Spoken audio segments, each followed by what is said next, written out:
Hello everyone, today I'll be showing you how to get Microsoft Office Pro 2019 for free. First thing you want to do is go to Microsoft Edge. This is important, you have to go to Microsoft Edge and go to the link in the description below. After you open it here, you can click on download. Now you want to wait for it to download.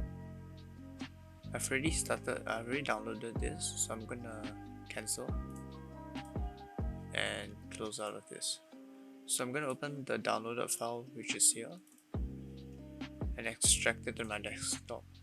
However, I've already extracted it, so I'm not gonna do it again. Uh, just click on X. Now you want to open the file that you've installed here, download it here. Now you want to find Pro Plus 2019 en-us.image. Now you want to double click on it and double click on setup.exe. Now you wait for it to get ready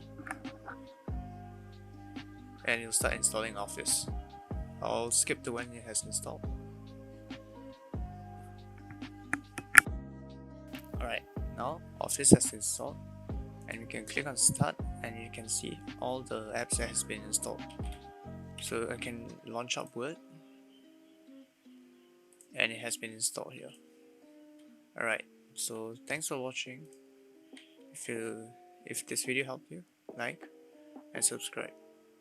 Peace.